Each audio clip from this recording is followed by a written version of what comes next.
Keith, what's up, man? How are you doing today? Dude, I just can't get over the way Billy is acting. Like we've got work to do, and I can't get through my job because Billy won't do his job.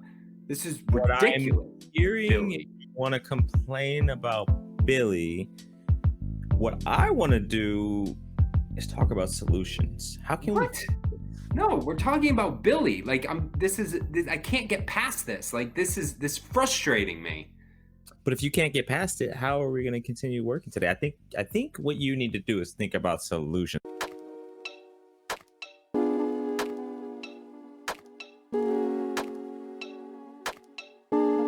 So if you're a leader, if you're a VP, a business owner, if you're in management of any sort, this here video is for you. Today, we're going to talk about how venting can help you become a better leader. We got 3 tips. Stay tuned. Rodney and I coach business leaders on creating psychological safety and using that to build and engage the culture that they want. And if you like this content, please let us know what topics would be interesting for you to hear more about. Oh, and click subscribe, follow us, check out all our other videos while you're at it. Venting and leadership, they go together like water and oil, right? We would say that maybe that's not the case, and maybe changing your relationship with venting can help you become a better leader. My framework around the idea of venting for almost all of my life, all of my adult life, has been that venting and complaining are the exact same thing. It's not professional, you shouldn't do it. So when my counterparts, Keith specifically, would come to me and just need to share something, get something off their chest, I couldn't hear it. I had no time for it. I want answers. I want solutions. I want to get to it.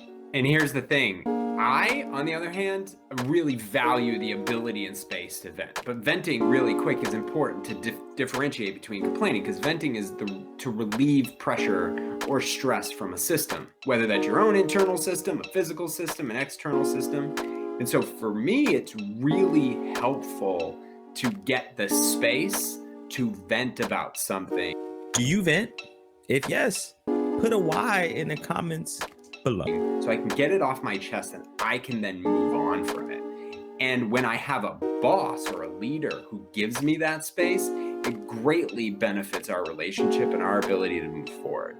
That definition that Keith just gave, venting, the relief of pressure from a system, that allowed me to reframe how I was thinking about venting. So my personal relationships with my wife, my friends, with Keith, people I work with, it allowed me to change the relationship from they're not complaining, there's something they need to release, to get off their chest. And it actually helped me take a look at how I get things off of my chest or how I just bury them. And it's changed my relationship with venting. So now I actually vent some now and get rid of things instead of holding them and carrying them. And it's actually been a far healthier experience. So let's bring this back to how venting can enable you to be a more effective and accessible leader. We have 3 tips. Number 1, don't default to fixing. I'm sure in your relationship at home, it can be a challenge where someone has something to say and they want to get it off your chest, and it's easy to just say, I can fix that for you. Venting isn't something that necessarily needs to be fixed. It's just space where you need to get rid of some energy about a particular thing. Pro tip, if you need to vent, it's sometimes helpful to alert or straight up just say to the person you're talking to, I just need to vent. I don't need answers. I don't need solutions. I just need an ear. I need a shoulder. It's really helpful for somebody like me who doesn't really understand venting at a super deep level.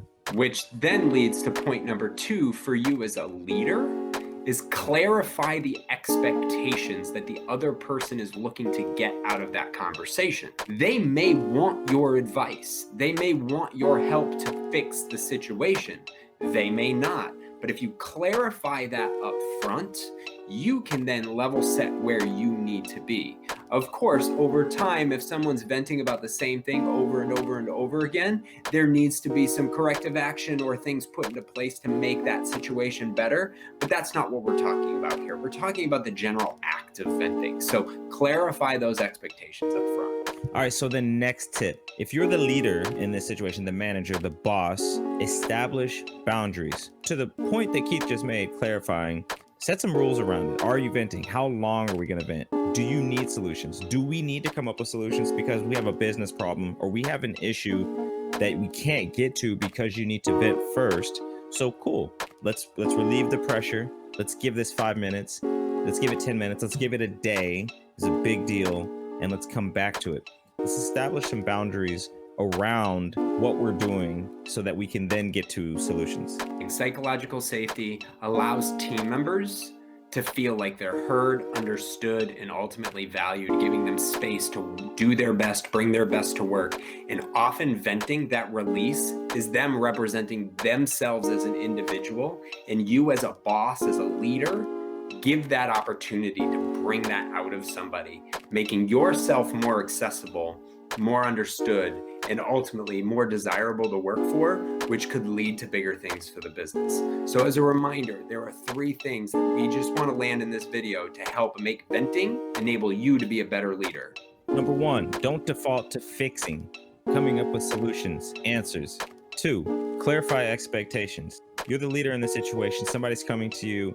Just understand what's happening. Are they trying to vent? Do they need to vent? Do they need to get something off their chest? Do they need answers, help, solutions? Just ask the questions. It's really easy to do up front. Lastly, 3rd, set boundaries. Once you understand what they need, you can set parameters to say, all right, well, you know what? I'm not really cool with venting. I understand you need it. That's good. We do need to get to some business outcomes and some solutions. Let's do this for 5 minutes, 20 minutes, and then get into business. So if you're somebody like me, solutions-oriented person that sees venting as complaining often, we would submit to you to consider allowing others to vent. What it will do for the safety on your team is almost unmeasurable, but you'll feel it immediately, and people will start bringing things to you that you didn't even know were going on, thus making your team a better place to be and a better place to work. All right. Rodney and I this recording is just going to be full of a clap track. I was thinking the same thing. Just clap. Where do I edit? Where do I go? That's good. All right.